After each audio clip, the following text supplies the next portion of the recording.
Jam dinding di ruang tamu menunjukkan pukul 2 dini hari. Suaranya yang berdetak konstan seolah menjadi palu godam yang memukul-mukul kesabaran Maya di tengah keheningan rumah yang mencekam. Maya duduk terpaku di sofa kulit berwarna krem. Tubuhnya yang atletis dan tegak kini tampak sedikit membungkuk karena menahan rasa kantuk dan kecemasan yang bercampur aduk menjadi satu. Ia mengenakan piyama satin yang menonjolkan kulit kuning langsatnya yang cerah. Namun wajahnya yang biasanya berseri, kini tertutup bayang-bayang kegelisahan yang nyata. Sesekali tangannya merapikan rambut hitam legamnya yang tergerai panjang sepunggung. Sebuah kebiasaan guguk yang selalu ia lakukan saat hatinya tidak tenang menunggu kepulangan suaminya, Rian. Lampu ruang tamu sengaja diredupkan, menciptakan suasana remang yang justru mempertegas garis rahangnya yang feminim namun tegas. Seolah ia sedang bersiap menghadapi medan perang yang tak kasat mata. Suara mesin mobil terdengar memasuki garasi, memecah kesunyian malam dan membuat jantung Maya berdegup lebih kencang dari biasanya. Sebuah respon tubuh yang ia benci setiap kali suaminya pulang terlambat.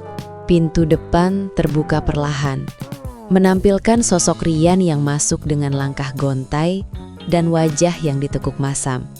Tanpa ada sedikit pun senyum menyapa istrinya yang setia menunggu. Maya bangkit berdiri. Tinggi badannya yang mencapai 170 cm membuatnya tampak setara saat berhadapan dengan Rian. Namun sorot matanya yang tajam kini melembut penuh harap. Ia melangkah mendekat, berniat menyalami suaminya. Namun langkahnya terhenti seketika saat hidung mancungnya menangkap aroma yang sangat asing dan menusuk indera penciumannya. Itu bukan aroma parfum maskulin yang biasa Rian pakai, melainkan campuran bau rokok yang apek dan sisa aroma parfum wanita yang manis menyengat, menempel erat pada kemeja kerja suaminya yang sudah kusut. Maya mencoba menahan gejolak emosi yang tiba-tiba naik ke kerongkongannya. Menarik nafas dalam-dalam untuk menenangkan detak jantungnya yang semakin tidak karuan rasanya. Ia menatap mata Rian, mencari kejujuran di sana. Namun yang ia temukan hanyalah tembok dingin dan tatapan menghindar yang mencurigakan, seolah Rian enggan melihat wajah istrinya sendiri. Dengan suara yang bergetar, namun tetap berusaha terdengar tenang, Maya memberanikan diri bertanya, dari mana saja suaminya hingga pulang selarut ini tanpa memberi kabar sedikit pun. Ia tidak langsung menuduh, karena sebagai wanita yang dewasa dan cerdas, ia tahu bahwa tuduhan tanpa bukti hanya akan menjadi bumerang bagi dirinya sendiri. Namun, alis tebalnya yang terawat tampak sedikit berkerut, menandakan bahwa otaknya sedang memproses segala kemungkinan buruk yang selama ini ia coba tepis jauh-jauh dari pikirannya. Reaksi Rian sungguh di luar dugaan. Bukannya menjawab dengan lembut atau meminta maaf, ia justru melempar tas kerjanya ke sofa dengan kasar, hingga menimbulkan suara debuman yang mengejutkan. Ia menatap Maya dengan nyalang, membalikan situasi seolah-olah pertanyaan Maya adalah sebuah introgresi kejam yang menyudutkannya sebagai suami yang lelah bekerja. Rian mulai meninggikan suaranya, membentak Maya dengan kalimat-kalimat kasar yang menuduh Maya terlalu posesif dan tidak menghargai kerja kerasnya seharian di luar rumah. Maya terperangah, bibir bawahnya yang penuh tampak bergetar menahan tangis. Ia tidak menyangka bahwa kepeduliannya justru dibalas dengan amarah yang meledak-ledak tanpa alasan yang jelas. Di bawah sorot lampu yang remang, tulang pipi Maya yang tinggi terlihat jelas saat ia mengertakkan gigi, menahan diri untuk tidak terpancing emosi dan meledak saat itu juga. Malam itu berakhir dengan Rian yang melenggang pergi masuk ke kamar mandi, membanting pintu dengan keras seolah ingin memisahkan dunianya dengan dunia Maya yang kini hancur berkeping-keping. Maya kembali terduduk lemas di sofa, menatap kosong ke arah pintu yang tertutup rapat, merasakan dinginnya malam yang kini terasa menusuk hingga ke tulang sumsum. Aroma parfum wanita asing itu masih tertinggal samar di udara ruang tamu, menjadi saksi bisu yang menyakitkan hati, bahwa ada sesuatu yang tidak beres dalam pernikahan mereka. Ia meraba dadanya yang terasa sesak, air mata mulai mengenang di pelupuk matanya yang berbentuk almond, namun ia menahannya sekuat tenaga agar tidak tumpah. Ini baru permulaan dari sebuah sandiwara panjang, dan insting wanitanya mengatakan bahwa badai besar akan segera datang menghantam rumah tangganya, yang selama ini ia jaga dengan sepenuh hati.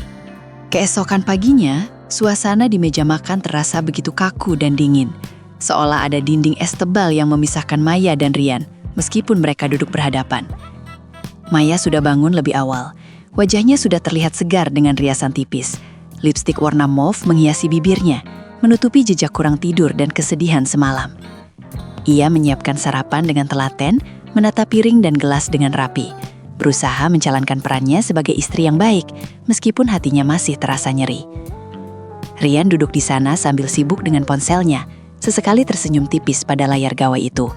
Namun senyumnya lenyap seketika saat ia mengangkat wajah menatap Maya. Tidak ada ucapan selamat pagi atau permintaan maaf atas kejadian semalam. Yang ada hanyalah tatapan menyelidik yang membuat Maya merasa sangat tidak nyaman di rumahnya sendiri. Ketika Maya mencoba membuka percakapan ringan untuk mencairkan suasana beku di antara mereka, Rian justru memotongnya dengan nada bicara yang sinis dan penuh sindiran tajam.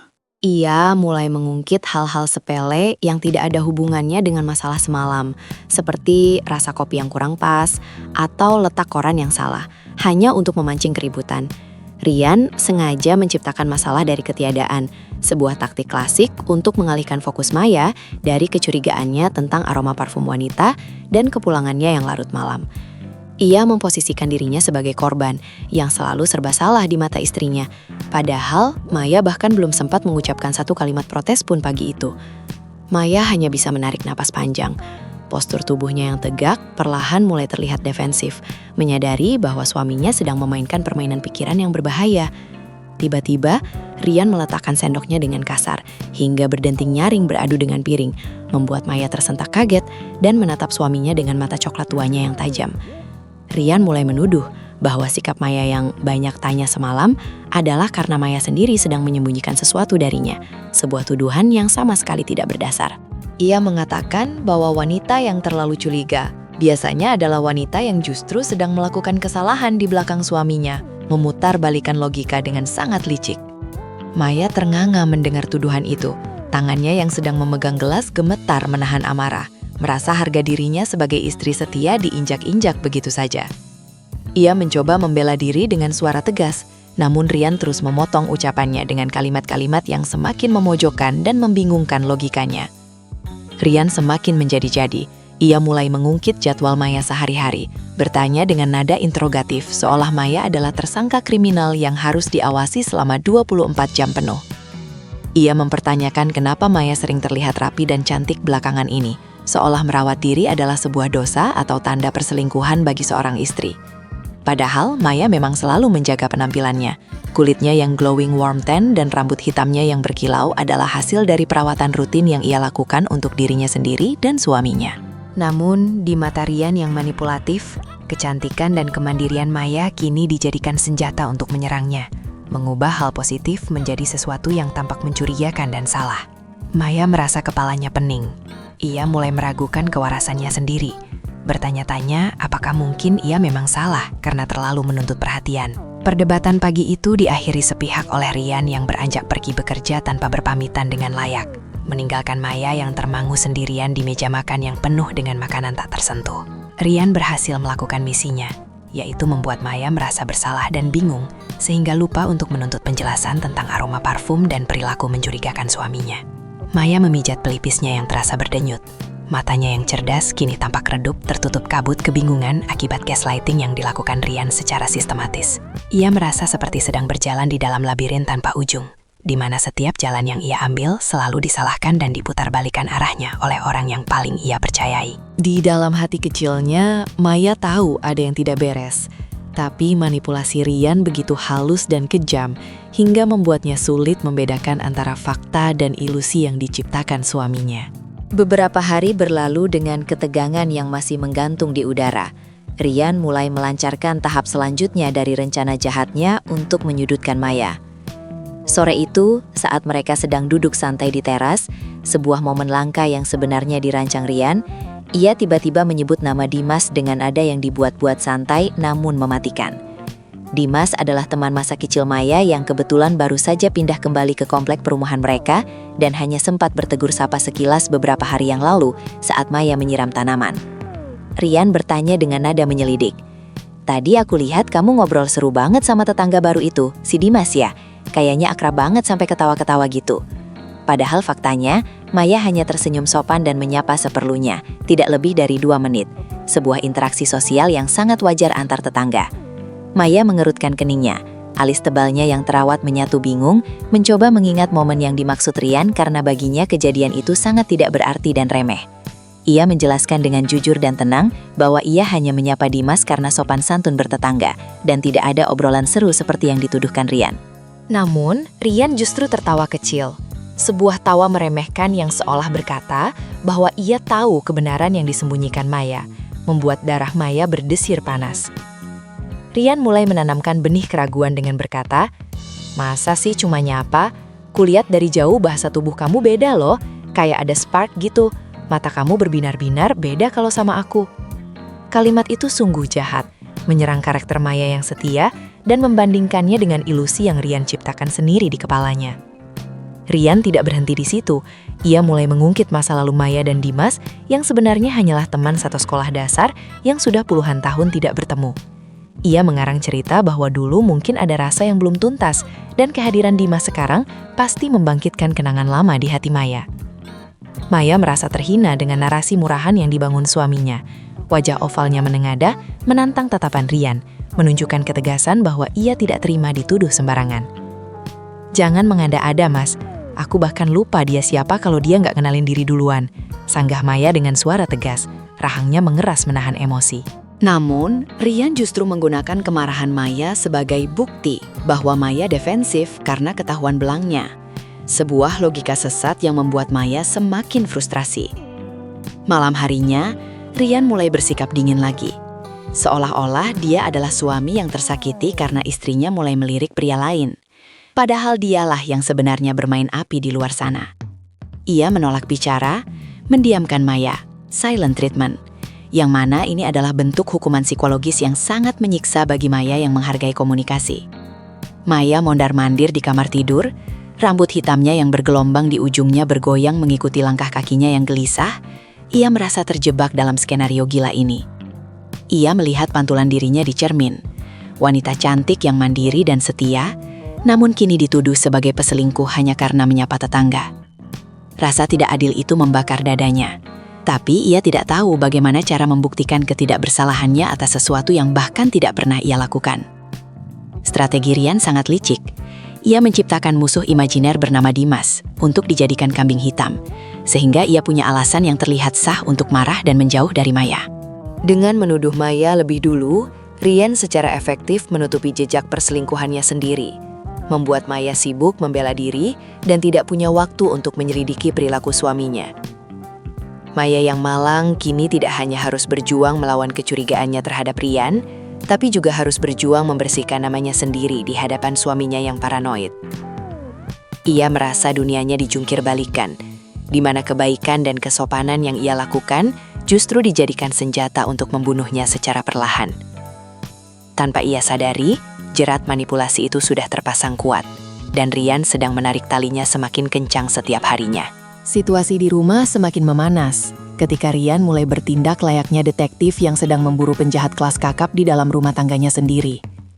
Suatu malam, saat Maya sedang mandi, Rian dengan sengaja menggeledah tas kerja Maya dan mengambil ponsel istrinya yang tergeletak di meja rias. Ketika Maya keluar dari kamar mandi dengan handuk melilit tubuhnya yang ramping dan kulitnya yang masih basah, ia mendapati Rian sedang memegang ponselnya dengan wajah merah padam, penuh amarah buatan. Rian melempar ponsel itu ke kasur dan berteriak menuduh Maya telah menghapus pesan-pesan, chat dari Dimas. Padahal memang tidak pernah ada pesan apapun di sana. Kenapa log panggilanmu kosong? Pasti baru dihapuskan, biar aku nggak tahu kamu teleponan sama dia. Tuduh Rian dengan suara menggelegar yang membuat seisi kamar terasa bergetar. Maya terkejut bukan main. Tangannya gemetar saat memungut ponselnya, mencoba menjelaskan dengan logika bahwa ia memang jarang menelpon siapa-siapa, kecuali urusan pekerjaan atau keluarga. Namun bagi Rian, ketidakadaan bukti justru dianggap sebagai bukti bahwa Maya sangat pandai menyembunyikan jejak perselingkuhannya dengan rapi dan terencana. Rian mulai mengarang cerita bahwa tetangga-tetangga lain sudah mulai bergosip tentang kedekatan Maya dan Dimas. Sebuah kebohongan besar untuk membuat Maya merasa terisolasi sosial dan malu. Ia mengatakan hal-hal seperti, "Tadi Bu RT nanya ke aku, kok istri kamu sering banget kelihatan senyum-senyum sendiri kalau lewat depan rumah Dimas?" Padahal Maya tahu betul, ia jarang keluar rumah. Kata-kata itu dirancang untuk menghancurkan kepercayaan diri Maya, dan membuatnya merasa diawasi oleh seluruh dunia. Tekanan psikologis yang dilancarkan Rian semakin intens. Ia mulai membatasi ruang gerak Maya dengan alasan menjaga nama baik keluarga, agar tidak jadi bahan omongan tetangga. Maya dilarang keluar rumah jika tidak penting, bahkan Rian meminta Maya untuk mengirimkan foto setiap jam saat sedang bekerja, untuk membuktikan keberadaannya. Maya merasa tercekik. Kebebasannya sebagai wanita karir yang mandiri direnggut paksa, atas dasar kecemburuan buta yang sebenarnya hanyalah kedok busuk suaminya. Postur tubuh Maya yang biasanya tegak penuh percaya diri, kini mulai terlihat layu. Bahunya turun, menanggung beban mental yang begitu berat. Ia merasa seperti burung dalam sangkar emas, cantik dan terawat, namun tidak memiliki sayap lagi untuk terbang bebas, karena sudah dipatahkan oleh orang yang seharusnya melindunginya. Dalam keputusasaannya, Maya mencoba mengajak Rian duduk bicara baik-baik. Menatap mata suaminya dengan mata almondnya yang kini sering terlihat sembab karena menangis diam-diam. Ia bersumpah demi Tuhan dan demi pernikahan mereka bahwa tidak ada laki-laki lain, apalagi Dimas yang hanya sekadar kenalan lewat. Namun Rian justru memalingkan wajah dengan jijik, seolah-olah sumpah Maya adalah sampah yang tidak berharga di telinganya. Sumpah orang yang bersalah itu nggak ada harganya, Mai. Kamu pikir aku bodoh, bisa dibohongi terus? Ucap Rian dingin, membalikan fakta bahwa dialah pembohong ulung di sini. Rian menikmati melihat istrinya memohon-mohon kepercayaan, karena itu memberinya rasa kuasa dan kontrol mutlak atas emosi Maya. Malam itu, Maya tidak bisa tidur sama sekali. Ia berbaring memunggungi Rian yang sudah mendengkur pula seolah tanpa beban dosa sedikit pun. Air mata Maya menetes membasahi bantal. Ia merasa sangat sendirian di dunia ini, terjebak dalam skenario mengerikan di mana kebenaran tidak lagi memiliki tempat. Ia mulai bertanya-tanya pada dirinya sendiri. Apakah mungkin ia memang tanpa sadar memberikan sinyal yang salah pada orang lain, seperti yang dituduhkan Rian? Gaslighting itu telah berhasil merasuk ke dalam alam bawah sadarnya, membuat Maya yang cerdas dan logis mulai meragukan integritas dirinya sendiri. Di tengah kegelapan kamar, Maya merasa dirinya sedang dihancurkan perlahan-lahan, keping demi keping, hingga nanti tidak ada lagi yang tersisa dari sosok Maya yang dulu kuat dan ceria. Puncak dari manipulasi awal Rian terjadi pada acara kumpul keluarga besar di akhir pekan. Momen yang sengaja dipilih Rian untuk meledakkan bom waktu yang sudah ia racik. Maya datang dengan mengenakan dress sopan berwarna terakota yang senada dengan warna lipstiknya, berusaha tampil sempurna dan menutupi keretakan rumah tangganya di hadapan orang tua dan mertua. Namun, sejak awal kedatangan, Rian menunjukkan sikap yang sangat aneh. Ia terlihat murung, lesu, dan sering menghela napas panjang seolah sedang menanggung beban dunia yang sangat berat. Ketika Ibunda Rian bertanya kenapa anaknya terlihat kurus dan tidak bersemangat, Rian melirik Maya sekilas dengan tatapan terluka yang dibuat-buat, memancing rasa penasaran seluruh keluarga. Di tengah obrolan santai di ruang tamu, Rian tiba-tiba mulai berbicara dengan nada suara pelan, namun cukup jelas untuk didengar semua orang. Curhat colongan tentang betapa sulitnya menjaga keutuhan rumah tangga zaman sekarang. Ia mulai menyindir tentang kesetiaan dan godaan tetangga. Kata-kata kuncinya sengaja dipilih untuk menggiring opini keluarga agar menyudutkan Maya tanpa menyebut nama secara langsung. Maya yang sedang memotong kue merasa darahnya berdesir hebat. Tangannya memegang pisau kue dengan erat hingga buku-buku jarinya memutih. Ia tahu arah pembicaraan ini, dan ia merasa ngeri melihat betapa lihainya Rian memainkan peran sebagai suami yang tersakiti di depan ibunya sendiri. Keluarga mulai menatap Maya dengan pandangan bertanya-tanya. Atmosfer ruangan yang tadinya hangat seketika berubah menjadi dingin dan penuh prasangka. Rian kemudian dengan polosnya menceritakan bahwa Maya sering pulang malam dan sibuk dengan ponselnya, mencampur adukan fakta Maya yang lembur kerja dengan fiksi tentang perselingkuhan. Aku cuma mau Maya jujur, Bu. Kalau memang sudah nggak cinta sama aku, jangan main belakang sama orang dekat rumah, ucap Rian dengan suara bergetar. Bahkan ia berhasil menitikkan air mata buaya yang membuat ibunya langsung memeluknya protektif. Maya merasa seperti disambar petir di siang bolong. Ia berdiri kaku, mulutnya terkunci rapat karena saking syoknya melihat akting suaminya yang luar biasa jahat. Ia ingin berteriak membela diri, tapi ia tahu apapun yang ia katakan saat ini hanya akan membuatnya terlihat seperti istri durhaka yang sedang panik karena ketahuan. Ibunda Rian menatap Maya dengan tatapan tajam dan kecewa, langsung termakan oleh narasi anaknya tanpa mau mendengar penjelasan dari sisi menantunya. Maya, ibu nggak nyangka kamu tega begitu sama Rian. Rian itu kerja keras buat kamu. Kenapa kamu balas dengan pengkhianatan? Cecar mertuanya di depan semua sepupu dan kerabat yang hadir. Maya merasakan dunianya runtuh. Wajahnya memanas menahan malu dan marah yang meledak di dada. Matanya yang coklat tua kini basah oleh air mata frustrasi. Ia mencoba menggelengkan kepala, berkata lirih, "Itu tidak benar, Bu." Namun suaranya tenggelam oleh isak tangisan diwara Rian yang semakin menjadi-jadi. Rian berhasil memposisikan dirinya sebagai korban suci, dan Maya sebagai penjahat keji yang menghancurkan kebahagiaan suaminya. Hari itu berakhir dengan Maya yang pulang lebih dulu naik taksi online karena diusir secara halus oleh tatapan sinis keluarga besar suaminya. Di dalam mobil, Maya menangis terseduh-seduh, meratapi nasibnya yang difitnah begitu kejam oleh orang yang ia cintai dan nikahi. Ia menyadari bahwa Rian tidak hanya ingin menceraikannya, tapi ingin menghancurkan reputasi dan harga dirinya sampai ke akar-akarnya, agar Maya tidak punya tempat untuk berlindung. Rian ingin memastikan bahwa ketika perceraian itu terjadi nanti, semua orang akan berpihak padanya, dan Maya akan keluar dari pernikahan ini tanpa membawa apa-apa selain rasa malu. Di balik jendela kaca mobil yang basah oleh hujan, Maya menatap kosong ke jalanan, menyadari bahwa perang yang sesungguhnya baru saja dimulai, dan ia sendirian di medan tempur ini. Malam itu, hujan turun dengan derasnya mengguyur atap rumah, menciptakan irama monoton yang sejalan dengan kegelisahan hati Maya yang tak kunjung padam meski Rian sudah terlelap tidur. Maya terbangun dengan perasaan tidak enak yang menyengat dada. Instingnya sebagai seorang istri seolah berteriak bahwa ada sesuatu yang tersembunyi di balik dinding kepalsuan suaminya. Ia mengendap-endap keluar kamar tidur, langkah kakinya yang telanjang nyaris tak bersuara di atas lantai marmer yang dingin, menuju ruang kerja Rian yang biasanya terlarang baginya. Di atas meja kerja yang berantakan, sebuah tablet tua yang sudah lama tidak dipakai tergeletak begitu saja. Sepertinya Rian lupa menyimpannya kembali ke laci setelah menggunakannya tadi sore. Dengan tangan gemetar dan jantung yang berpacu kencang, Maya mencoba menyalakan tablet tersebut. Berdoa dalam hati semoga akun cloud Rian masih terhubung di sana dan bisa memberikan sedikit petunjuk atas segala kegilaan ini. Layar tablet menyala, menampilkan cahaya biru yang menyilaukan mata Maya di tengah kegelapan ruangan. Dan benar saja, sinkronisasi foto otomatis ternyata masih aktif tanpa disadari oleh Rian. Maya mulai menggulir galeri foto dengan napas tertahan. Awalnya hanya foto-foto pekerjaan dan meme tidak penting. Namun jemarinya terhenti seketika saat melihat sebuah folder bernama Proyek Baru. Di dalamnya bukan berisi desain bangunan atau dokumen kantor, melainkan ratusan foto Rian bersama seorang wanita muda yang wajahnya asing, namun terlihat sangat akrab dan mesra. Wanita itu berambut pirang dicat, mengenakan pakaian minim yang sangat kontras dengan gaya Maya yang elegan, dan mereka terlihat sedang berlibur di sebuah villa mewah pada tanggal di mana Rian pamit untuk dinas luar kota. Maya menutup mulutnya dengan tangan, menahan jeritan pilu yang hendak meledak.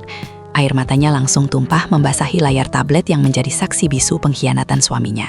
Setiap geseran layar terasa seperti sayatan pisau di hati Maya, memperlihatkan betapa Rian sangat menikmati hidupnya dengan wanita lain, sementara di rumah ia sibuk menyiksa batin istrinya dengan tuduhan palsu. Ada foto mereka sedang makan malam romantis, berpelukan di pinggir pantai. Bahkan ada video singkat di mana Rian mengucapkan, "Aku sayang kamu," dengan nada lembut yang sudah lama hilang dari pernikahan mereka. Yang paling menyakitkan adalah melihat tanggal-tanggal foto itu diambil. Ternyata perselingkuhan ini sudah berlangsung lebih dari 6 bulan. Jauh sebelum Rian mulai menuduh Maya berselingkuh dengan Dimas. Jadi selama ini, semua drama, kemarahan, dan kecurigaan Rian hanyalah sebuah proyeksi dari dosa-dosanya sendiri. Sebuah taktik licik untuk menutupi bangkai yang ia simpan rapat-rapat. Maya merasa jijik, mual, dan hancur seketika. Tubuhnya merosot ke lantai, bersandar pada kaki meja kerja yang dingin sambil memeluk lututnya sendiri. Di tengah tangisnya yang tertahan agar tidak membangunkan monster di kamar sebelah, Maya menyadari betapa bodohnya ia selama ini karena sempat meragukan kesetiaannya sendiri akibat gaslighting Rian. Ia menatap pantulan wajahnya di layar tablet yang gelap, Melihat mata almondnya yang bengkak dan merah, hidungnya yang mancung kini memerah karena tangis. Namun di balik kesedihan itu, mulai tumbuh benih kemarahan yang membara. Rian tidak hanya mengkhianatinya secara fisik, tapi juga memanipulasi mentalnya, membuatnya merasa gila, dan menghancurkan harga dirinya demi memuluskan jalan keluar yang sah dari pernikahan ini. Maya segera menyalin semua bukti foto dan video itu ke dalam flash disk kecil yang ia temukan di laci. Tangannya bergerak cepat meski masih gemetar hebat karena amarah. Ia tahu ini adalah senjata utamanya, kartu as yang akan menyelamatkannya dari fitnah keji. Namun ia harus bermain cantik dan tidak boleh gegabah melabrak Rian sekarang juga. Setelah memastikan semua data aman dan jejak aksesnya terhapus dari riwayat tablet, Maya kembali ke kamar tidur dengan perasaan yang sama sekali berbeda dari saat ia keluar tadi. Ia membaringkan tubuhnya di samping Rian yang masih mendengkur, menatap punggung suaminya dengan tatapan jijik dan dingin yang belum pernah ia miliki sebelumnya. Rian bukan lagi suami yang ia cintai, melainkan musuh dalam selimut yang harus ia hadapi dengan strategi matang, bukan dengan emosi yang meledak-ledak. Maya memejamkan matanya, mengatur napasnya yang masih tersengal, berjanji pada dirinya sendiri bahwa ia tidak akan menjadi korban yang diam saja diinjak-injak. Malam itu menjadi titik balik bagi Maya. Air matanya sudah kering, digantikan oleh tekad baja untuk membongkar kedok suami manipulatifnya di waktu yang tepat nanti, saat Rian paling tidak menduganya. Beberapa hari setelah penemuan bukti itu, Maya berusaha bersikap senormal mungkin, menyembunyikan badai amarah di balik senyum tipis dan rutinitas hariannya yang biasa. Pagi itu, ia memutuskan untuk merapikan taman depan rumah, memangkas tanaman hias yang mulai liar sebagai pelampiasan energinya yang bergejolak, mengenakan pakaian santai namun tetap terlihat syik. Saat sedang asyik memotong ranting, tiba-tiba terdengar sapaan ramah dari pagar samping, dan ketika Maya menoleh, ia mendapati Dimas sedang berdiri di sana sambil membawa kantong belanjaan. Jantung Maya sempat berdegup kencang bukan karena cinta, melainkan karena trauma dituduh Rian. Ia refleks menoleh ke arah jendela rumahnya sendiri, takut Rian sedang mengintai dari balik tirai. Namun melihat wajah Dimas yang polos dan tulus tersenyum, Maya sadar bahwa pria ini sama sekali tidak tahu bahwa namanya telah dijadikan alat fitnah yang kejam dalam rumah tangga Maya. Dimas menyapa dengan sopan. "Pagi Mak Maya, rajin banget hari Minggu begini. Tanamannya makin subur ya," ucapnya tanpa beban, tidak menyadari ketegangan yang dirasakan Maya. Maya membalas sapaan itu dengan canggung, berusaha menjaga jarak namun tetap sopan. Mas Dimas? Iya nih, lagi iseng aja mumpung libur." Maya ingin segera mengakhiri percakapan itu, karena takut Rian tiba-tiba muncul dan membuat skenario gila lagi. Namun Dimas justru berhenti sejenak dan menatap Maya dengan sedikit ragu. "Mbak, maaf kalau saya lancang, tapi kemarin lusa saya kayaknya lihat Mas Rian di daerah Kemang," ujar Dimas tiba-tiba, membuat Maya terpaku di tempatnya. Gunting tanaman di tangannya nyaris terjatuh. Wajah Maya menegang. Ia mencoba menetralkan ekspresinya dan bertanya dengan nada datar. "Oh iya? Mungkin lagi ada meeting kali ya, Mas?" Dimas menggaruk kepalanya yang tidak gatal, terlihat sedikit bingung dengan respons Maya. Namun ia melanjutkan ceritanya dengan niat baik tanpa prasangka. "Iya mungkin meeting ya Mbak, soalnya saya lihat dia lagi makan siang di restoran steak itu, sama perempuan muda rambut pirang. Kirain itu adiknya atau saudara, soalnya akrab banget suap-suapan."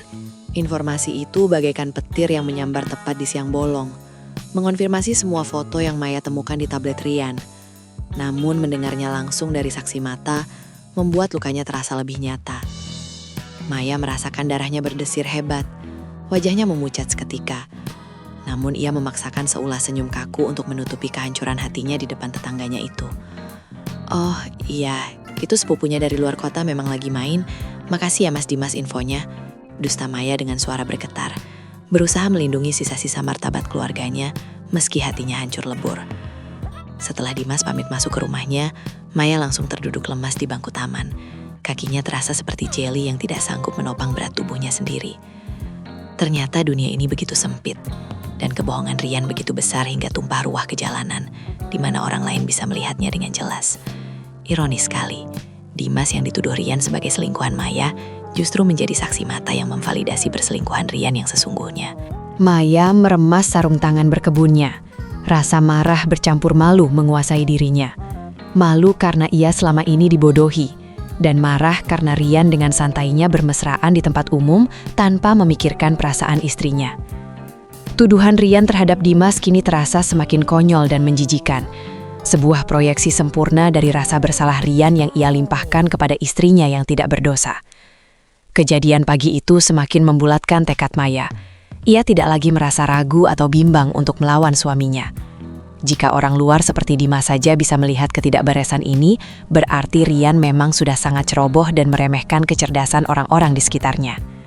Maya bangkit berdiri, membersihkan tanah yang menempel di celananya, lalu melangkah masuk ke dalam rumah dengan dagu terangkat tinggi dan sorot mata yang tajam. Ia tidak akan membiarkan Rian terus-menerus memutarbalikkan fakta. Ia akan mengumpulkan semua kepingan bukti ini menjadi sebuah serangan balik yang mematikan. Dimas, tanpa ia sadari, telah membelikan amunisi tambahan bagi Maya untuk memenangkan perang dingin yang sedang berkecamuk di dalam rumah tangganya yang retak. Seminggu kemudian, Rian tiba-tiba mengajak Maya makan malam di sebuah restoran fine dining yang cukup mewah, tempat yang dulu sering mereka kunjungi saat masa pacaran. Rian bersikap sangat manis, membukakan pintu mobil, menarik kursi untuk Maya, dan berbicara dengan nada lembut yang sudah berbulan-bulan tidak Maya dengar. Maya, yang sudah tahu belang suaminya, tetap mengikuti permainan ini dengan mengenakan gaun hitam elegan yang membalut tubuh rampingnya dengan sempurna, memoles bibirnya dengan lipstik merah bata yang bold. Di bawah cahaya lilin yang remang-remang, wajah Maya terlihat misterius dan anggun, namun sorot matanya waspada, tahu betul bahwa di balik sikap manis Rian pasti ada udang di balik batu. Rian memesan makanan favorit mereka, mencoba membangun nostalgia palsu. Namun Maya hanya menanggapi dengan senyum tipis yang tidak mencapai mata. Di tengah makan malam, saat musik piano mengalun syahdu, Rian meletakkan alat makannya dan menatap Maya dengan tatapan yang dibuat sedih dan penuh pengorbanan. Ia meraih tangan Maya di atas meja, menggenggamnya erat seolah ia adalah suami yang sangat mencintai istrinya, namun terpaksa harus melepaskannya. "Sayang, aku sudah mikir panjang soal kita," ucap Rian dengan suara parau yang dramatis. "Aku tahu kamu gak bahagia sama aku. Dan aku tahu hati kamu sebenarnya ada di orang lain. Mungkin tetangga kita itu." Maya menarik napas panjang, menahan dorongan untuk menyiramkan air putih ke wajah suaminya yang munafik itu. Rian sedang memainkan kartu martir, berpura-pura menjadi pahlawan yang merelakan cintanya demi kebahagiaan istrinya. Padahal itu semua hanya skenario agar ia terlihat suci saat menceraikan Maya. "Aku rela kok, Mai. Kalau memang kamu cinta sama Dimas, aku ikhlas mundur biar kamu bahagia. Aku nggak mau jadi penghalang cinta kalian," lanjut Rian dengan wajah memelas yang memuakkan. Maya menatap mata Rian dalam-dalam, mencoba mencari sisa-sisa hati nurani di sana.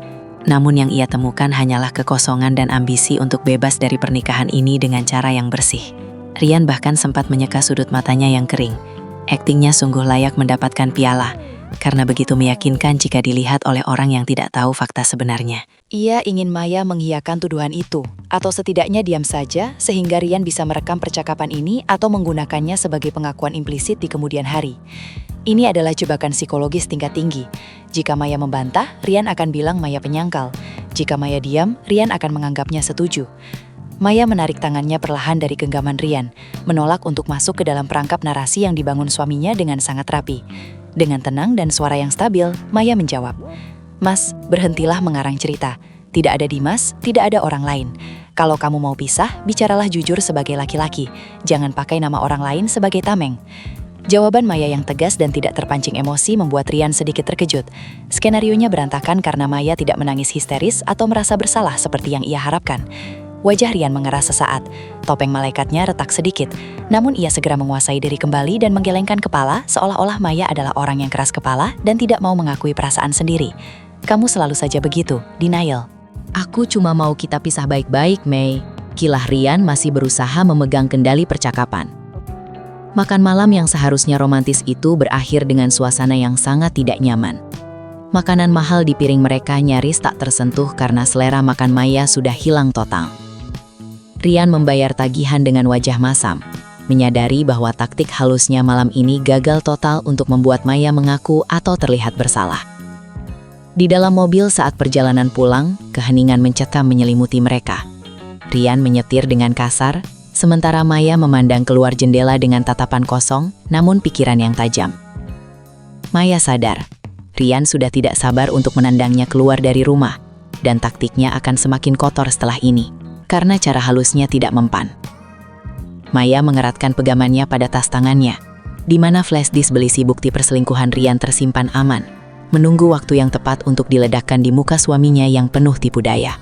Serangan Rian berikutnya jauh lebih personal dan menyakitkan. Ia mulai menyebarkan racun fitnah ke lingkaran pertemanan terdekat Maya. Suatu siang, Maya janjian bertemu dengan sahabat lamanya, Sari, di sebuah kedai kopi untuk sekadar melepas penat dan berharap bisa curhat sedikit tentang masalah rumah tangganya.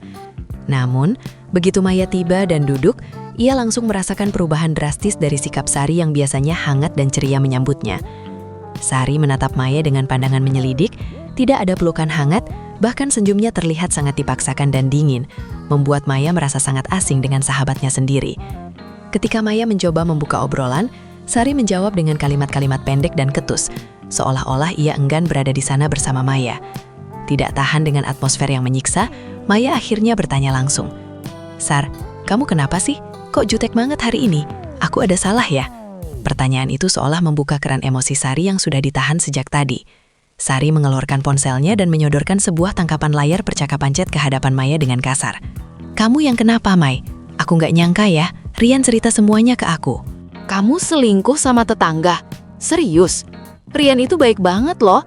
Dia curhat sampai nangis-nangis ke aku," cecar Sari dengan nada tinggi yang menarik perhatian pengunjung lain.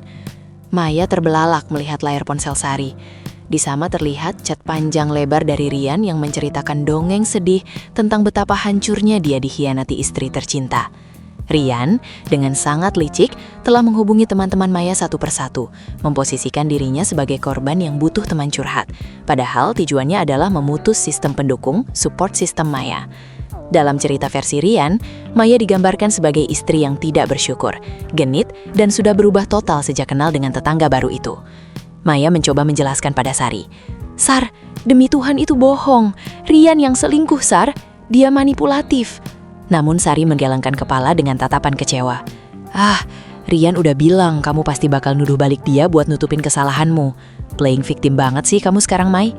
Kata-kata sahabatnya itu menusuk jantung Maya lebih tajam daripada pisau manapun. Sahabat yang sudah ia kenal belasan tahun lebih percaya pada air mata buaya suaminya daripada integritas Maya. Maya merasa dunianya semakin sempit dan sesak. Rian berhasil mengisolasinya secara sosial, sehingga ia tidak punya tempat untuk berlari atau meminta pertolongan.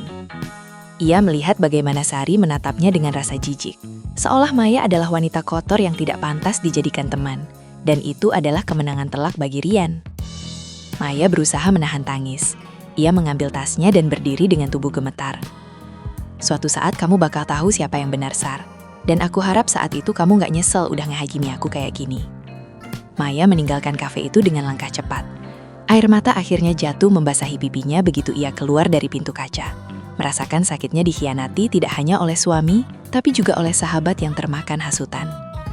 Di dalam mobilnya, Maya menangis histeris, memukul setir mobil untuk melampiaskan rasa frustrasi yang memuncak di dadanya.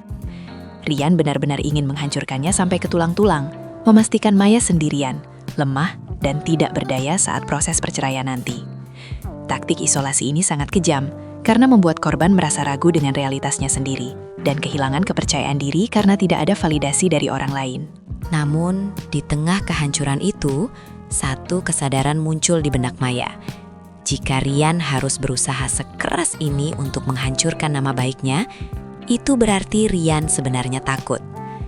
Rian takut kebenarannya terbongkar, dan ketakutan Rian itu adalah satu-satunya celah yang bisa dimanfaatkan Maya untuk membalikan keadaan. Maya menghapus air matanya kasar. Ia tidak boleh lemah sekarang. Ia harus berdiri tegak di atas puing-puing fitnah ini dan melawan balik sendirian. Malam itu, suasana di rumah terasa seperti medan perang yang sunyi sebelum bom meledak. Ketegangan begitu pekat hingga rasanya sulit untuk bernapas. Rian pulang dengan wajah angkuh, langsung meletakkan sebuah amplop coklat besar di atas meja ruang tamu dengan suara plak yang keras. Menatap Maya yang sedang duduk membaca buku. "Aku udah gak tahan, Mai. Ini surat gugatan cerai. Aku mau kita selesai. Alasannya jelas, perselingkuhan kamu," ucap Rian dengan nada final yang dingin dan tanpa kompromi. Ia berdiri bersedekap, merasa di atas angin. Yakin bahwa Maya yang sudah terisolasi dan hancur mentalnya akan menyerah begitu saja dan menandatangani apapun yang ia sodorkan. Rian menatap istrinya dengan tatapan merendahkan, menunggu tangisan atau permohonan. Namun yang terjadi selanjutnya sungguh di luar dugaannya. Maya menutup bukunya perlahan, meletakkannya di meja, lalu berdiri tegak menghadap Rian. Tinggi badannya yang semampai membuatnya tampak mengintimidasi malam itu. Tanpa mengucapkan sepatah kata pun, Maya berjalan ke arah televisi besar di ruang tengah, menghubungkan flash disk yang sudah ia siapkan dan menyalakan layar. Dalam hitungan detik, foto-foto Rian dengan wanita simpanannya terpampang jelas di layar 60 inci itu. Berganti-ganti slide secara otomatis, menampilkan kemesraan mereka di Bali, Singapura, dan hotel-hotel mewah di Jakarta. Wajah Rian yang tadinya sombong seketika berubah pucat pasi, matanya melotot nyaris keluar, mulutnya terbuka tapi tidak ada suara yang keluar. Maya berdiri di samping layar televisi, menatap Rian dengan senyum sinis yang mematikan.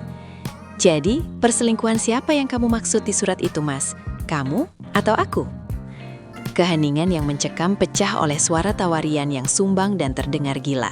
Ia tidak menyangka istrinya yang ia anggap bodoh ternyata menyimpan bom nuklir ini.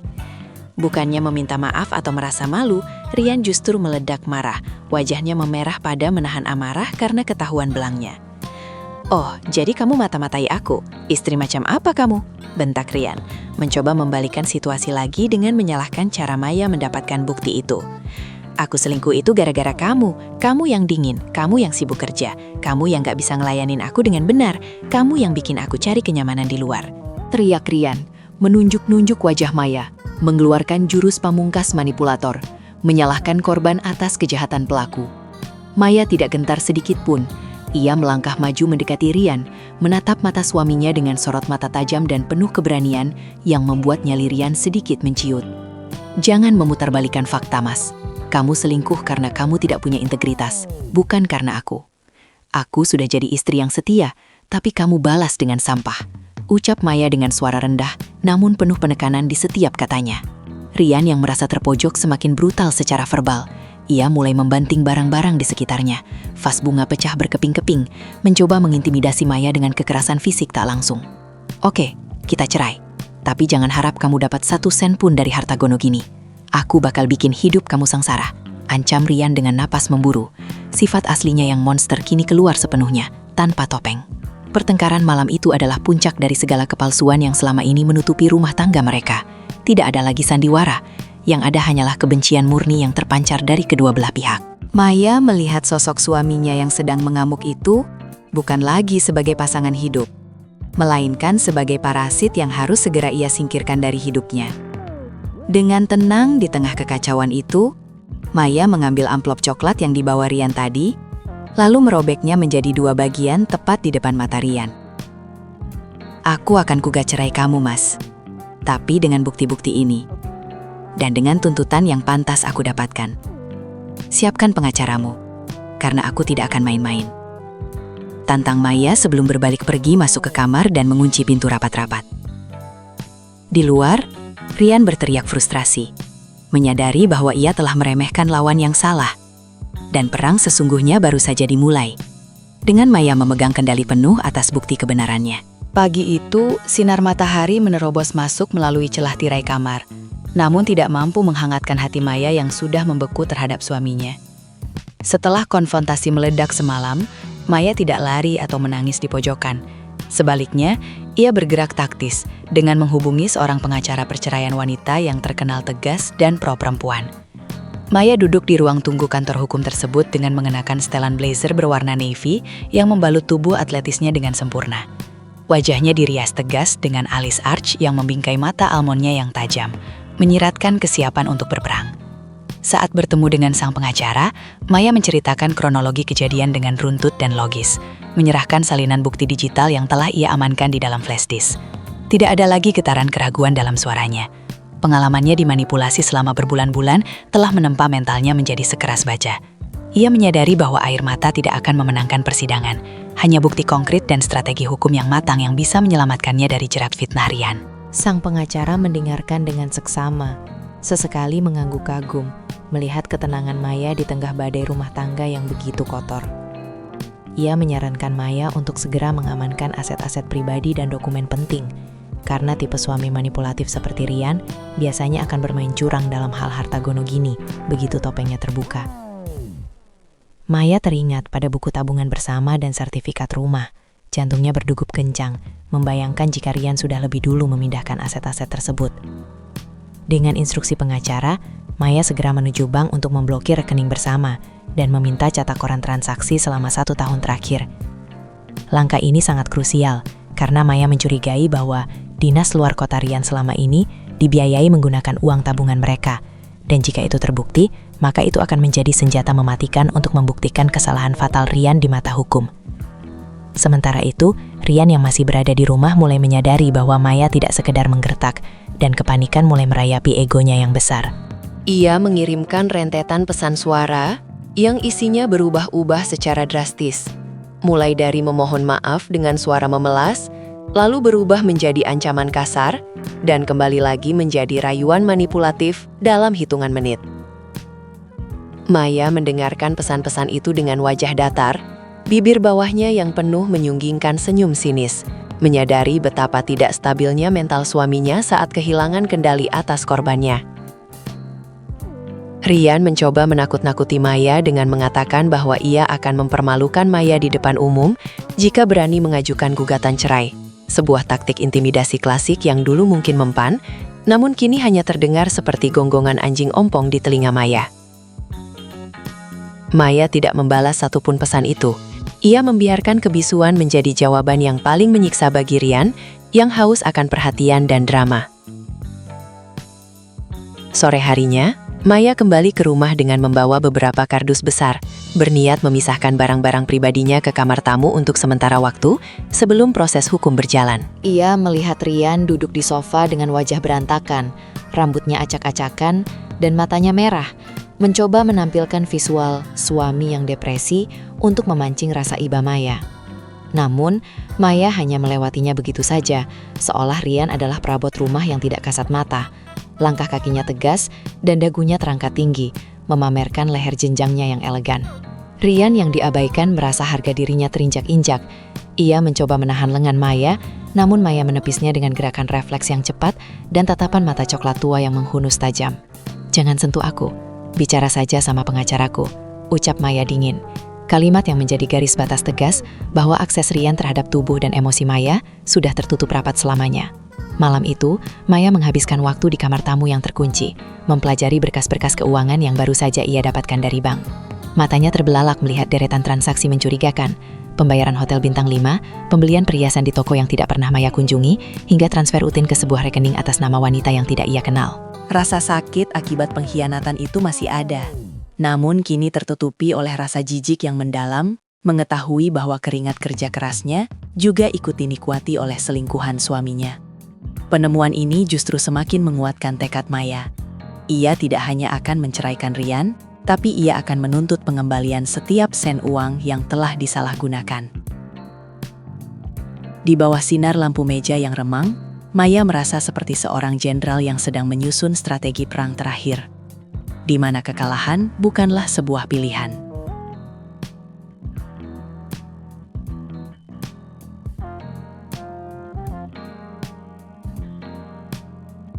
Merasa terpojok di dunia nyata, Rian melancarkan serangan gerilya di dunia maya, tempat di mana ia bisa dengan mudah memutarbalikkan fakta tanpa harus menunjukkan bukti konkret. Keesokan paginya, notifikasi ponsel Maya meledak tanpa henti.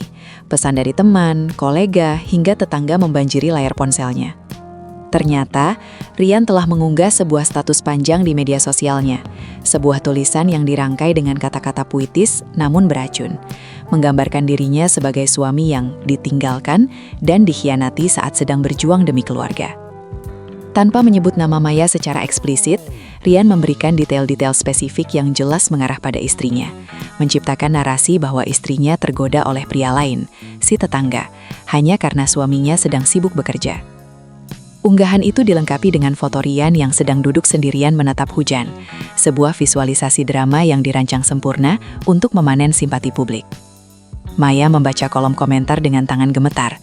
Matanya yang indah kini menyipit menahan perih melihat betapa mudahnya orang-orang menghakiminya hanya berdasarkan satu sisi cerita. Teman-teman mereka, Bahkan beberapa kerabat jauh memberikan komentar yang menyudutkan Maya. Seperti, yang sabar ya bro, wanita emang gitu kadang lupa daratan. Atau, gila ya istrinya, padahal suami udah gantung dan mapan kok masih kurang. Rian dengan aktif membalas komentar-komentar itu dengan ikon wajah sedih dan kalimat-kalimat rendah hati yang palsu. Seolah-olah ia adalah nabi yang sedang diuji kesabarannya. Ia menikmati peran barunya sebagai korban, membiarkan netizen menjadi hakim jalanan yang meraja Maya dengan kata-kata kasar. Fitnah itu menyebar seperti api di hutan kering, membakar reputasi Maya yang selama ini dikenal sebagai wanita baik-baik dan profesional. Dampak dari unggahan itu mulai terasa di kehidupan nyata Maya. Saat ia pergi berbelanja ke minimarket kompleks, ia merasakan tatapan-tatapan aneh dari para tetangga. Ibu-ibu yang biasanya menyapanya ramah, kini berbisik-bisik di belakang punggungnya sambil melirik sinis. Seolah Maya adalah wabah penyakit yang harus dihindari. Bahkan kasir minimarket yang sudah mengenalnya pun melayaninya dengan sikap dingin dan kaku, terpengaruh oleh gosip murahan yang disebarkan Rian di grup WhatsApp warga. Maya merasa wajahnya panas, kulit kuning langsatnya memerah menahan malu. Ia ingin berteriak kepada semua orang bahwa itu semua bohong, tapi ia tahu pembelaan diri di saat seperti ini hanya akan dianggap sebagai pembenaran dari orang yang bersalah. Rian telah berhasil menciptakan penjara sosial bagi Maya, mengisolasi istrinya di lingkungan tempat tinggalnya sendiri. Di kantor, situasinya tidak jauh lebih baik. Beberapa rekan kerja yang berteman dengan Rian di media sosial mulai menjaga jarak, makan siang tanpa mengajak Maya, dan melempar pandangan curiga saat Maya menerima telepon. Rian rupanya juga telah menyebarkan narasi bohong itu ke lingkup profesional, mencoba merusak karier Maya dengan melabelinya sebagai wanita yang tidak bermoral. Maya duduk di meja kerjanya dengan postur tegak yang dipaksakan. Jari-jarinya mengetik keyboard dengan keras menyalurkan amarah, sementara air mata tertahan di pelupuk matanya. Ia merasa sesak napas, seolah seluruh dunia sedang menunjuk hidungnya dan meludahinya, padahal ia adalah korban yang sebenarnya. Kekejaman Rian benar-benar melampaui batas kemanusiaan. Ia tidak puas hanya dengan selingkuh. Ia ingin menghancurkan seluruh aspek kehidupan Maya agar tidak bisa bangkit lagi. Namun, di tengah badai penghinaan itu, Maya memutuskan untuk mengambil langkah yang paling sulit namun paling bijaksana. Diam, ia tidak membalas status Rian, tidak membuat klarifikasi tandingan yang emosional, dan tidak menonaktifkan akun media sosialnya. Ia membiarkan Rian terus berkicau dan menumpuk kebohongannya. Sementara Maya sibuk men-screenshot semua unggahan dan komentar tersebut sebagai bukti tambahan untuk kasus pencemaran nama baik. Maya tahu bahwa kebenaran memiliki jalannya sendiri. Dan saat bukti CCTV atau foto perselingkuhan Rian terungkap di pengadilan nanti, semua simpati palsu itu akan berbalik menjadi bumerang yang menghantam wajah Rian. Maya memoles ulang lipstik terakota di bibirnya, menatap cermin toilet kantor, dan berbisik pada dirinya sendiri. Biarkan anjing menggonggong, kafilah tetap berlalu. Tunggu tanggal mainnya Rian. Hari mediasi di pengadilan agama tiba. Suasana pagi itu mendung, seolah langit ikut merasakan ketegangan yang akan terjadi di antara pasangan suami istri yang kini menjadi musuh.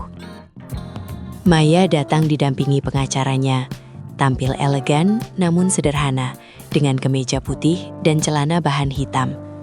Rambut hitamnya diikat ponytail rapi, menonjolkan leher dan rahang tegasnya. Di sisi lain ruangan, Rian duduk dengan penampilan yang sangat kontras. Ia sengaja memakai kemeja yang agak kusut dan wajah yang tidak dicukur rapi, mencoba menampilkan citra pria yang hancur karena masalah rumah tangga. Saat mediator, seorang bapak tua yang bijak memulai sesi, Rian langsung mengambil kesempatan untuk berbicara lebih dulu dengan nada suara yang rendah, sopan dan penuh getaran kesedihan yang dibuat-buat, mencoba memenangkan hati sang mediator sejak menit pertama. Rian memulai monolognya dengan mengatakan bahwa ia masih sangat mencintai Maya dan ingin mempertahankan rumah tangga mereka. Namun ia merasa tidak sanggup jika harus bersaing dengan pria lain di hati Maya. Ia melirik Maya dengan tatapan sendu, seolah memohon agar Maya kembali padanya. Padahal, di balik tatapan itu tersembunyi kilatan licik yang menantang. Saya rela memaafkan khilaf istri saya, Pak. Saya tahu dia mungkin sedang bingung. Saya cuma mau keluarga kami utuh lagi, ucap Rian dengan air mata buaya yang menggenang di sudut matanya.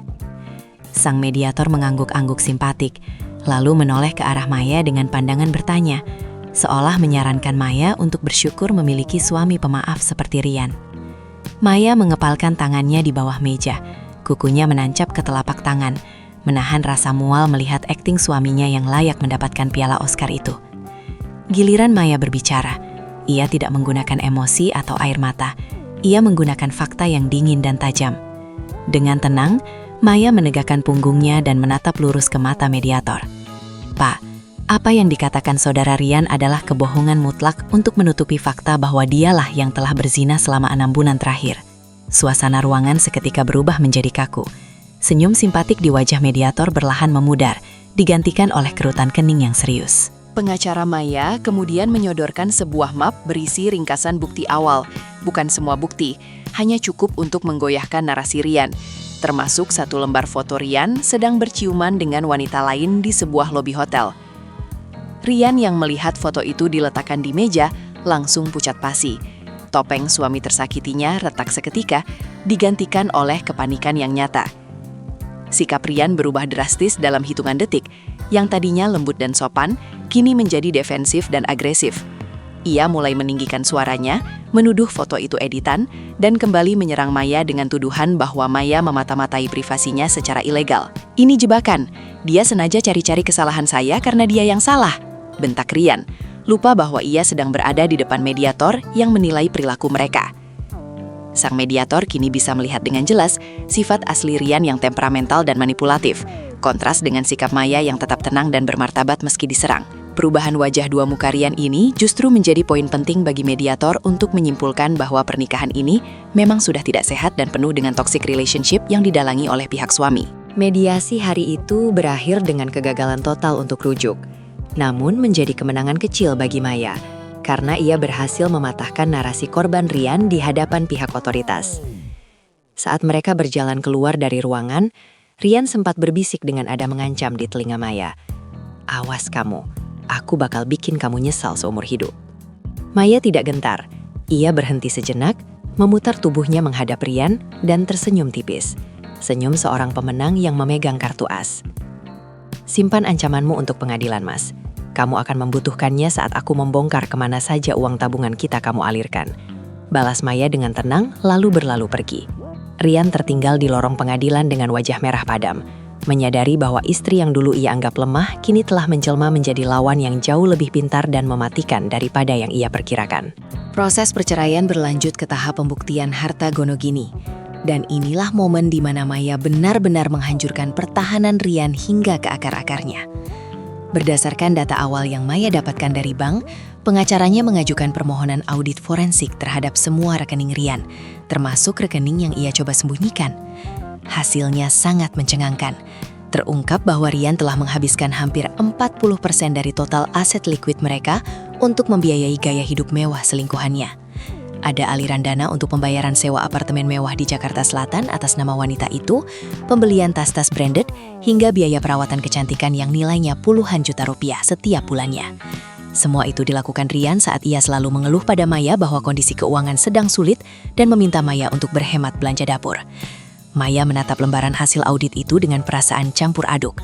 Marah, sedih, namun juga merasa tervalidasi. Selama ini Rian selalu memarahinya jika ia membeli skincare atau baju kerja baru, menuduhnya boros dan tidak tahu diri.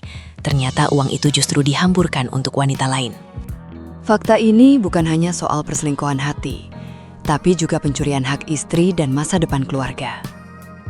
Tangan Maya gemetar saat memegang bukti transfer bertuliskan modal bisnis, yang ternyata masuk rekening pribadi selingkuhannya.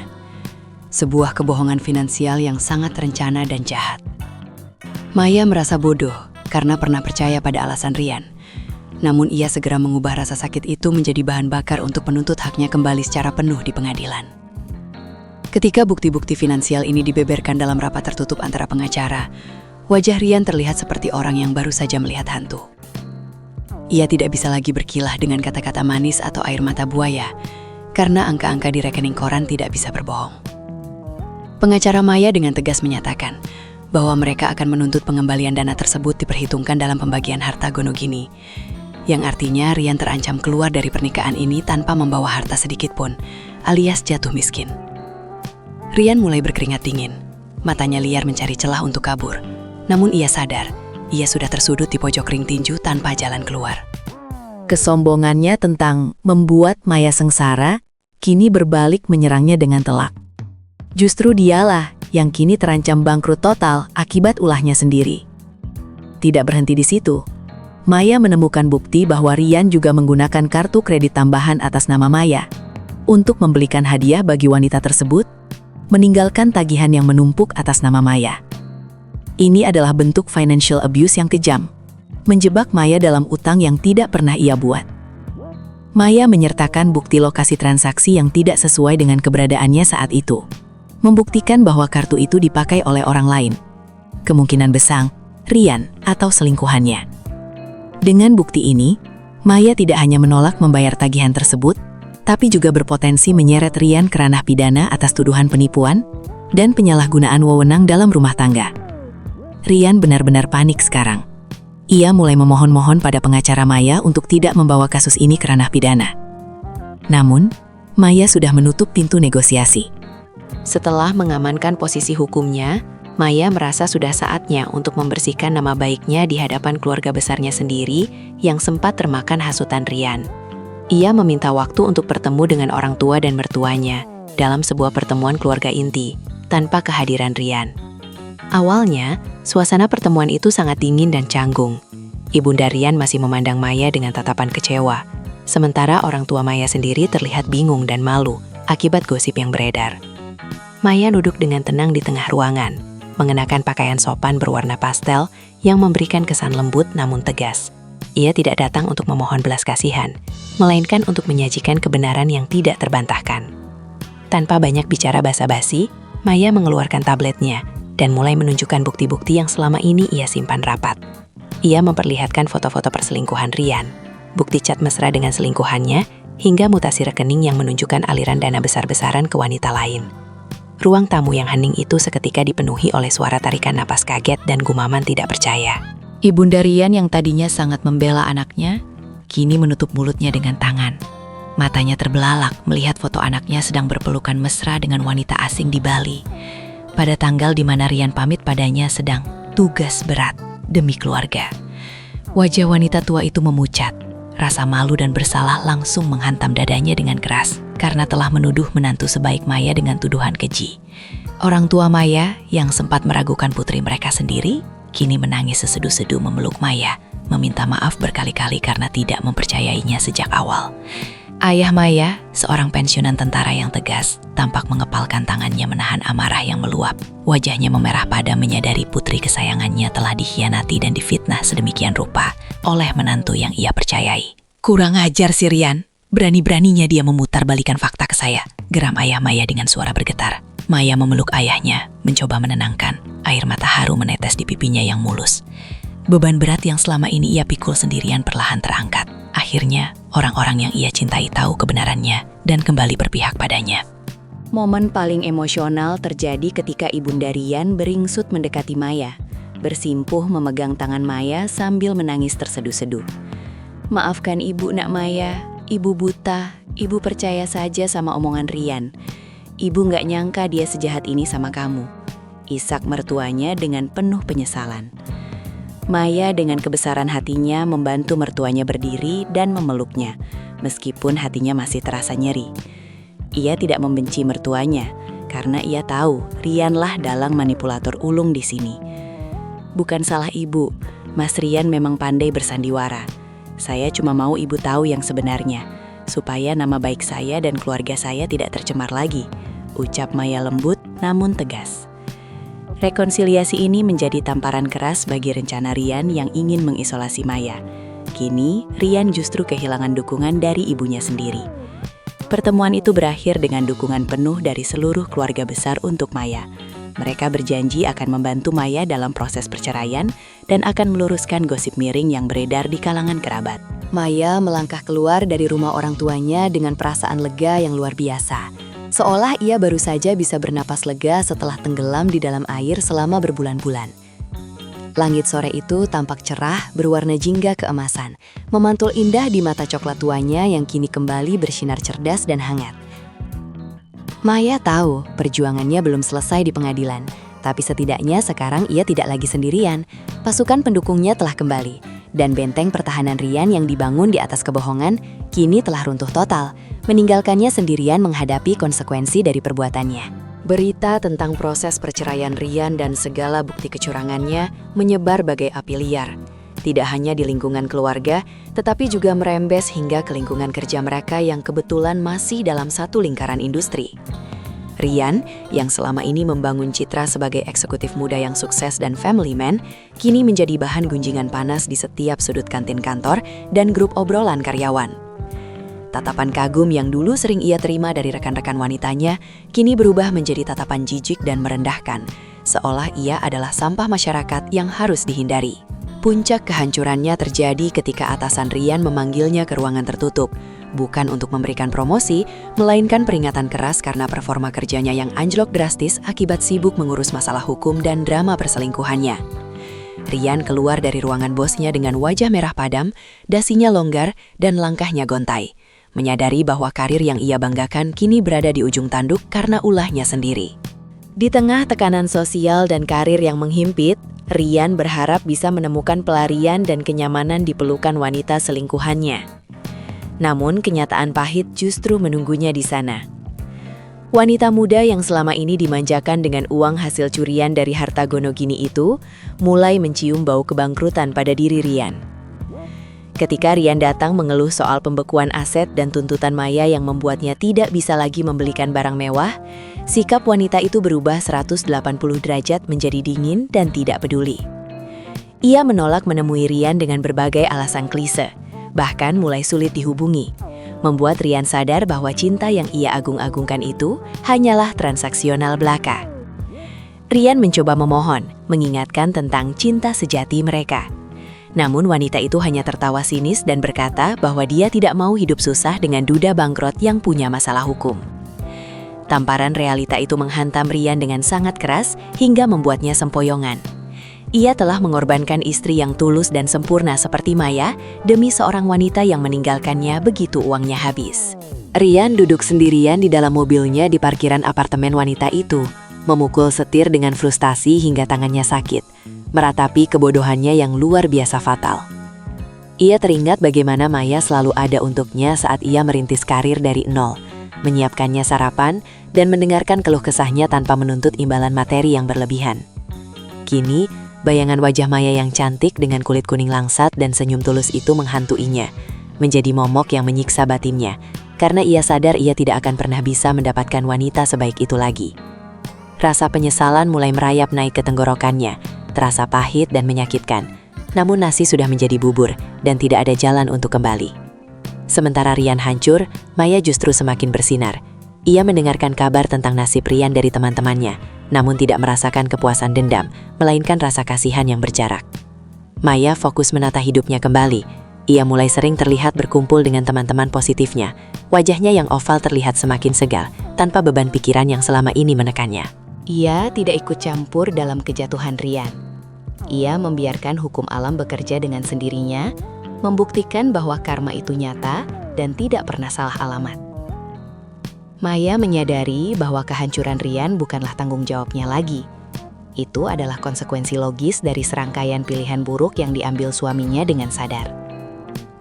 Maya menutup telinga dari segala drama Ryan, memblokir akses komunikasi yang tidak perlu, dan membiarkan pengacaranya lah yang menjadi tembok tebal di antara mereka. Situasi ini menjadi pelajaran berharga bagi banyak orang yang menyaksikan drama rumah tangga mereka dari luar. Bahwa rumput tetangga tidak selalu lebih hijau, dan pengkhianatan selalu membawa kehancuran bagi pelakunya. Ryan kini menjadi contoh nyata dari pepatah sudah jatuh tertimpa tangga. Kehilangan istri, kehilangan aset, kehilangan reputasi, dan akhirnya dicampakkan oleh selingkuhan. Ia menjadi paria sosial yang kesepian, terombang-ambing dalam badai yang ia ciptakan sendiri, sementara Maya berlayar menjauh menuju pantai yang lebih tenang dan indah. Keadaan berbalik sepenuhnya. Sang manipulator kini menjadi korban dari permainannya sendiri, terjebak dalam jaring kebohongan yang ia rajut, sendirian dan tanpa daya. Hari pembacaan putusan cerai akhirnya tiba. Suasana pengadilan agama terasa sakral. namun penuh ketegangan yang menyesakkan dada bagi mereka yang terlibat. Maya hadir dengan penampilan yang memukau. Ia mengenakan gaun putih sederhana berpotongan A-line yang sopan namun elegan, melambangkan awal baru yang bersih dan suci. Rambut hitam legamnya dibiarkan tergerai indah dengan sedikit gelombang di ujungnya, membingkai wajahnya yang dipoles riasan flawless dengan lipstik warna nude yang natural. Aura kepercayaan diri memancar kuat dari setiap langkah kakinya. Dagunya terangkat tinggi, sorot matanya tajam dan fokus ke depan, tanpa sedikit pun menoleh ke arah Rian.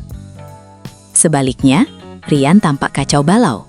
Kemejanya terlihat kusam, lingkaran hitam di bawah matanya terlihat jelas, dan tubuhnya tampak lebih kurus dan bungkuk, seolah beban dosa di pundaknya terlalu berat untuk ditanggung. Di dalam ruang sidang, hakim membacakan satu persatu pertimbangan hukum dengan suara lantang dan berwibawa, menguraikan fakta-fakta persidangan yang selama ini diperjuangkan. Hakim menyoroti bukti-bukti tak terbantahkan yang diajukan pihak Maya, foto perselingkuhan, bukti transfer aliran dana ke pihak ketiga, hingga rekam jejak digital fitnah yang dilakukan Rian. Setiap kalimat hakim terasa seperti pukulan palu godam lagi Rian, menelanjangi semua kebohongannya di hadapan hukum negara dan Tuhan. Rian hanya bisa tertunduk lesu. Tidak ada lagi bantahan, tidak ada lagi drama manipulatif, karena ia tahu ia sudah kalah telak di segala lini. Wajahnya pucat pasi saat hakim menyatakan bahwa Rian terbukti melakukan pelanggaran berat terhadap janji pernikahan dan melakukan kekerasan psikologis serta finansial terhadap istrinya. Puncak dari persidangan itu adalah ketika hakim membacakan putusan mengenai pembagian harta gonogini dan kewajiban nafkah idah serta mut'ah. Hakim memutuskan bahwa Rian harus mengembalikan sejumlah uang yang telah ia selewengkan untuk selingkuhannya yang diperhitungkan dari bagian harta gonogininya, sehingga praktis Rian hampir tidak mendapatkan aset likuid apapun. Selain itu, rumah yang mereka tempati diputuskan untuk dijual, dan hasilnya dibagi dua setelah dipotong kewajiban Rian kepada Maya, yang artinya Maya akan mendapatkan porsi mayoritas yang sangat besar. Rian gemetar mendengar angka-angka yang disebutkan, menyadari bahwa ia akan keluar dari gedung pengadilan ini sebagai pria yang bangkrut secara finansial dan moral. Kemenangan Maya bersifat mutlak dan menghancurkan. Landslide victory, sebuah presiden keadilan yang sangat memuaskan. Saat palu hakim diketuk 3 kali, tok, tok, tok, suaranya menggema ke seluruh ruangan, menandakan berakhirnya ikatan pernikahan yang penuh racun tersebut secara resmi. Maya menghembuskan nafas panjang yang selama ini tertahan di dadanya, merasakan beban ribuan ton terangkat seketika dari bahunya yang tegap. Ia memejamkan matanya sejenak, mengucapkan syukur dalam hati. Air mata haru menetes 1 butir di pipinya, bukan karena sedih berpisah, tapi karena bangga pada dirinya sendiri yang mampu bertahan dan menang. Ia bukan lagi Nyonya Rian, ia kembali menjadi Maya, wanita merdeka yang memiliki kendali penuh atas hidup, tubuh, dan masa depannya. Ia menoleh ke arah pengacaranya dan tersenyum lebar, sebuah senyum kemenangan yang tulus dan penuh kelegaan. Setelah sidang ditutup, Rian mencoba mendekati Maya di lorong pengadilan dengan langkah ragu-ragu, mungkin ingin meminta maaf atau sekadar mencari simpati terakhir. Namun, Maya tidak memberinya kesempatan sedikit pun. Ia berjalan melewati Rian seolah mantan suaminya itu hanyalah patung batu yang tidak bernyawa. Maya dikelilingi oleh keluarga dan sahabat-sahabat sejatinya yang menyambutnya dengan pelukan hangat di luar ruang sidang, menciptakan benteng kasih sayang yang tidak bisa ditembus Rian. Rian hanya bisa berdiri mematung menatap punggung Maya yang perlahan menjauh, menyadari bahwa ia telah kehilangan berlian paling berharga dalam hidupnya karena sibuk memungut kerikil. Pintu masa lalu telah tertutup rapat, dan Maya melangkah keluar menuju sinar matahari yang cerah, meninggalkan Rian dalam bayang-bayang penyesalan abadi. Beberapa bulan pasca perceraian, kehidupan Rian berubah drastis menjadi sebuah tragedi yang menyedihkan. Sebuah contoh nyata dari karma instan yang bekerja sangat cepat. Karena masalah keuangan yang melilitnya pasca putusan pengadilan, Rian terpaksa menjual mobil mewahnya dan pindah dari lingkungan elit ke sebuah kamar kos sempit di pinggiran kota. Ia yang dulu terbiasa hidup nyaman dilayani istri, kini harus mengurus segalanya sendiri. Mencuci baju, makan di warung pinggir jalan, dan tidur di kasur busa tipis yang membuatnya sakit punggung. Setiap malam, di kamar yang pengap itu, ia sering melamun menatap langit-langit. Teringat pada kenyamanan rumah yang dulu ia bangun bersama Maya. Rumah yang kini hanya tinggal kenangan karena kebodohannya sendiri. Rasa sepi mencekam menjadi teman tidurnya, menggantikan kehangatan yang dulu selalu Maya berikan tanpa syarat. Suatu sore, Rian yang sedang berjalan kaki menuju halte bus karena tidak mampu lagi memelihara kendaraan pribadi, tanpa sengaja melihat Maya di sebuah pusat perbelanjaan. Maya terlihat sedang tertawa lepas bersama beberapa teman wanitanya. Tampil sangat memukau dengan setelan blazer chic berwarna pastel yang menonjolkan kulitnya yang glowing sehat. Wajah Maya tampak berseri-seri, jauh lebih cantik dan muda dibandingkan saat ia masih menjadi istri Rian yang tertekan batin. Rian terpaku di trotoar, jantungnya berdegup kencang melihat pemandangan itu. Ada rasa rindu yang menyakitkan menusuk dadanya.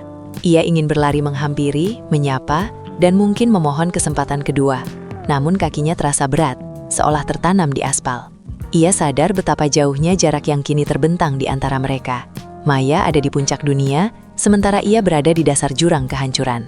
Rian mencoba memberanikan diri mengirim pesan singkat ke nomor lama Maya, berharap nomor itu belum diganti. Menuliskan kata-kata, "Apa kabar Mai? Aku kangen." Pesan itu terkirim, namun hanya centang satu. Dan tak lama kemudian, foto profil Maya menghilang dari pantangannya, tanda bahwa ia telah diblokir sepenuhnya. Maya telah menutup semua celah, tidak menyisakan ruang sedikit pun bagi masa lalu untuk kembali merusak masa depannya. Penolakan dingin ini jauh lebih menyakitkan daripada amarah. Itu adalah tanda bahwa bagi Maya, Rian sudah benar-benar tidak ada, dianggap sudah mati dalam sejarah hidupnya. Rian memandangi layar ponselnya yang retak dengan mata berkaca-kaca, merasakan perihnya diabaikan oleh orang yang dulu paling mempedulikannya di dunia ini. Kondisi fisik Rian pun mulai memburuk. Ia terlihat lebih tua dari usianya, rambutnya mulai beruban dan wajahnya kusam tak terawat. Sangat kontras dengan penampilan klimisnya dulu. Teman-teman nongkrongnya pun perlahan menjauh, karena Rian yang sekarang hanyalah pria pesakitan yang suka meminjam uang dan mengeluh soal nasib. Bukan lagi Rian si eksekutif sukses yang royal mentraktir. Ia benar-benar sendirian, terisolasi dalam kemiskinan dan penyesalan, persis seperti apa yang pernah ia rencanakan untuk Maya. Ironi nasib ini begitu pekat. Doa buruk yang ia rapalkan untuk istrinya justru memantul kembali menghantam dirinya dengan kekuatan berlipat ganda.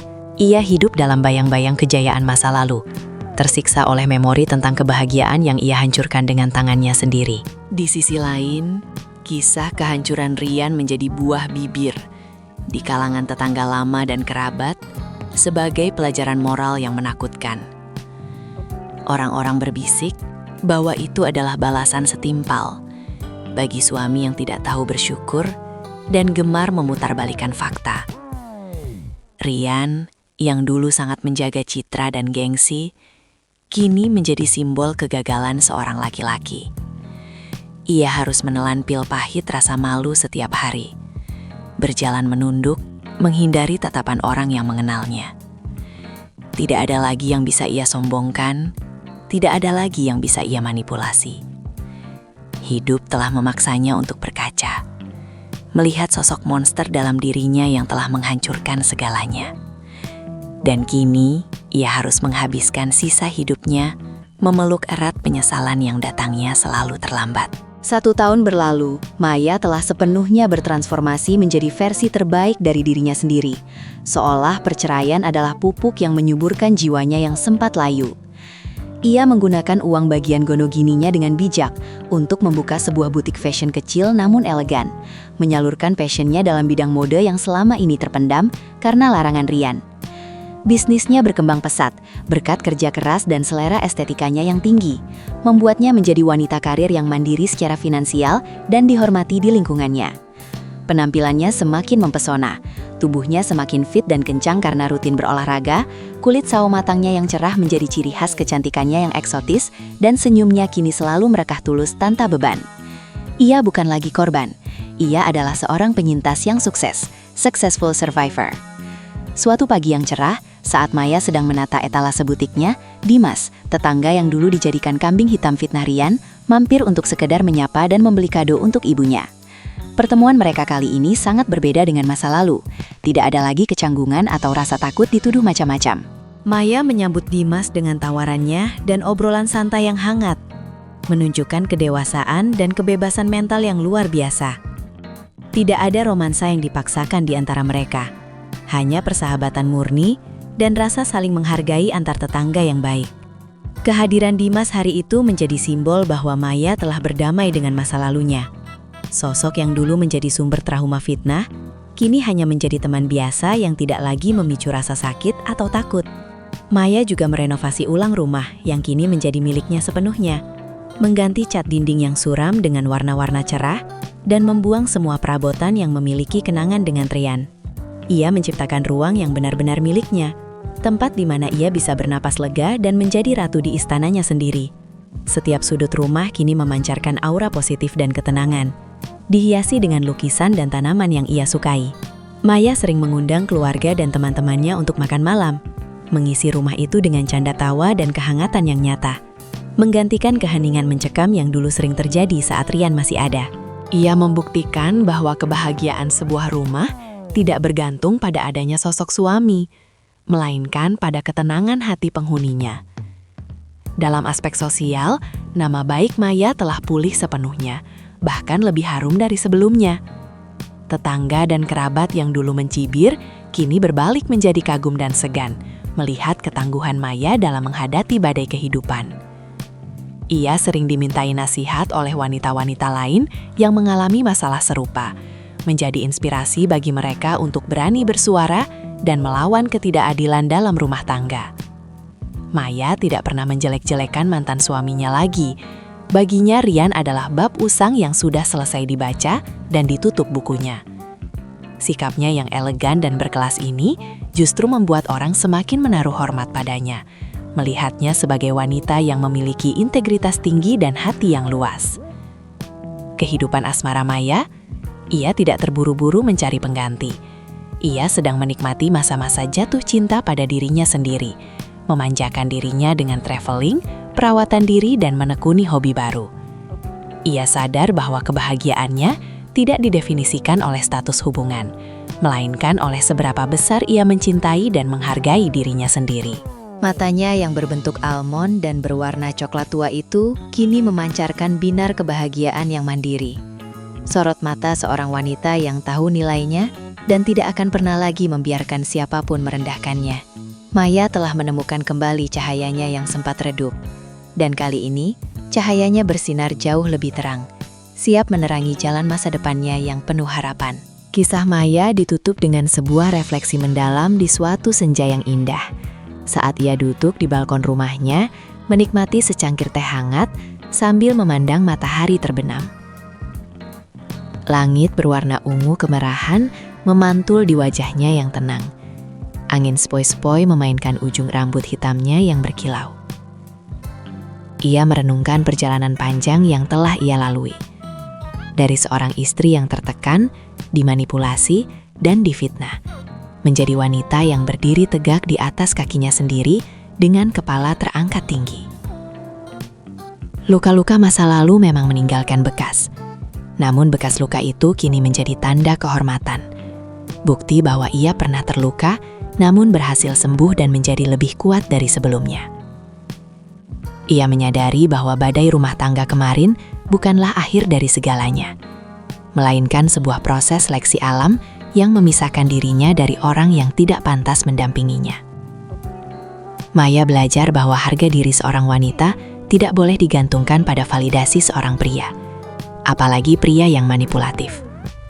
Ia telah merebut kembali mahkotanya yang sempat jatuh dan terinjak. Mahkota berupa harga diri, kebebasan, dan kebahagiaan hakiki. Ia teringat pada dirinya yang dulu sering menangis di kamar mandi, merasa bodoh dan tidak berdaya.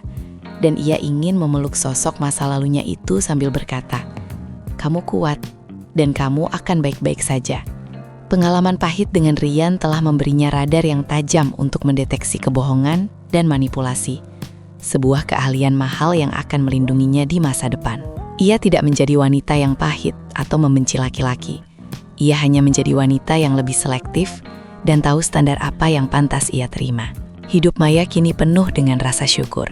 Ia bersyukur karena Tuhan telah membukakan matanya lewat cara yang menyakitkan namun menyelamatkan. Jika skenario fitnah itu tidak terjadi, Mungkin ia masih terjebak dalam pernikahan palsu dengan suami yang berzina di belakangnya. Tuhan mematahkan hatinya untuk menyelamatkan jiwanya. Sebuah pemahaman spiritual yang kini ia pegang teguh. Ia melihat ke sekelilingnya, melihat butik impiannya, rumah nyamannya, dan keluarga yang mencintainya. Dan ia sadar bahwa ia adalah wanita yang sangat diberkati. Rian hanyalah kerikil kecil dalam perjalanan hidupnya yang luas. Sebuah ujian yang telah berhasil ia luluskan dengan nilai sempurna.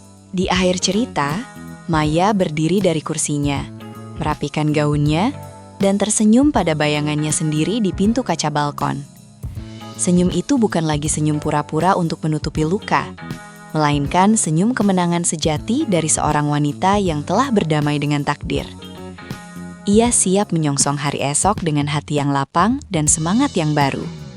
Tidak ada lagi drama, tidak ada lagi air mata sia-sia. Yang ada hanyalah Maya, wanita dengan rahang tegas dan mata cerdas, yang siap menulis bab-bab baru dalam buku kehidupannya dengan tinta emas. Kisahnya adalah pengingat bagi setiap wanita di luar sana. Jangan pernah takut kehilangan seseorang yang tidak takut kehilanganmu. Karena terkadang, kehilangan adalah satu-satunya cara untuk menemukan dirimu kembali. Malam pun turun perlahan. Bintang-bintang mulai bermunculan di langit, seolah ikut merayakan kebebasan Maya. Ia melangkah masuk ke dalam rumah, menutup pintu balkon dengan lembut namun tegas, meninggalkan kegelapan di luar dan menyambut cahaya hangat di dalam rumahnya. Ini adalah akhir dari sebuah penderitaan dan awal dari kebahagiaan abadi yang ia ciptakan sendiri. Maya, sang tokoh utama, akhirnya mendapatkan happy ending yang layak ia dapatkan. Bukan karena pangeran berkuda putih datang menyelamatkan, tapi karena ia menjadi pahlawan bagi dirinya sendiri. Dan disinilah cerita berakhir, dengan Maya yang tidur nyenyak dalam kedamaian yang tak ternilai harganya. Tamat.